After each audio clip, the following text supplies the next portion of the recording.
வணக்கம்.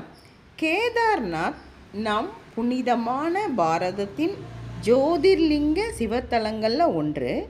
இது மந்தாகினி ஆற்றங்கரைக்கு அருகிலுள்ள கார்வால் சிவாலிக் மலைத்தொடரில் ருத்ரப்பிரயாக் மாவட்டத்தில் உத்தரகாண்ட் மாநிலத்தில் இருக்குது. இங்கே நிலவும் கடுமையான வானிலை காரணமாக இது ஏப்ரல் மாதம், அதாவது அட்சய திருதியை அன்னைக்கு தொடங்கி தீபாவளி திருநாள் வரைக்கும் திறந்துருக்குதுங்க. இந்த கோயிலில் சிவபெருமான் கேதார்நாத் என்ற பெயரில் பஞ்ச கேதார தலங்களில் ஒன்று. இது கடுமையான குளிர்காலங்களில் கோயிலில் உள்ள விக்கிரகங்கள் குப்த காசியினுடைய உஹிமத் மடத்திற்கு கொண்டு வரப்பட்டு அங்கே வழிபாடு செய்கிறாங்க.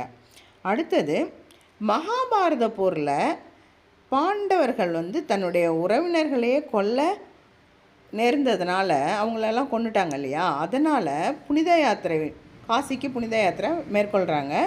அங்கேருந்து கைலாய நோக்கி பிரயாணம் செய்ய தொடங்குறாங்க.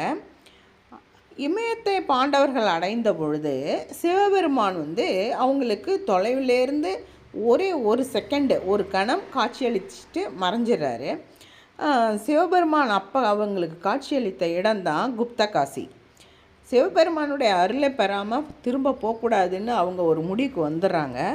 அங்கே அவங்க சிவபெருமானை மனமுருக என்ன செய்கிறாங்கனாக்கா துதிக்கிறாங்க. எந்த இடம்னாக்கா கௌரிக்குண்ட். அங்கே தரிசனத்தை வேண்டி தேடி அலைகிறாங்க. அப்போ நகுலனும் சகாதேவனும் சிவபெருமானை ஒரு காட்டெருமையாக காட்சியளித்தாராம். ஆனால் அது தெரியாத பீமன் என்ன செய்கிறானாக்கா தன்னுடைய கதாயுதத்தை வச்சு அந்த காட்டெருமையை தாக்க முயல்கிறான். ஆனால் அது சாதுரியமாக அவனோட பிடியிலேருந்து தப்பிச்சிடுது. இருந்தால் கூட அதோட முகத்தில் அந்த கதாயுதத்தோட அடி பட்டுடுது. அதனால் அது தன்னுடைய முகத்தை என்ன செய்யுதுனாக்கா அங்கே அந்த மலையில் இருந்த ஒரு பிளவில் முகத்தை மறைச்சிக்குது. அப்போ பீமன் என்ன செய்கிறான், அந்த காட்டெருமையோட வாழை பிடிச்சி இழுக்கிறான். அப்போ அந்த எருமை வரத்துக்கு போரிடுது இல்லையா, அவங்க ரெண்டு பேருக்கும் ஏற்பட்ட அந்த போரால் என்ன ஆகிடுதுனாக்கா அந்த பாலம், அந்த பிளவு இருக்குல்லங்க, அது நேபாளம் வரைக்கும் நீண்டுச்சான். அதான் இப்போ நேபாளில் இருக்கிற தோலீஸ்வர் மகாதேவ் அப்படின்னு அழைக்கப்படுது.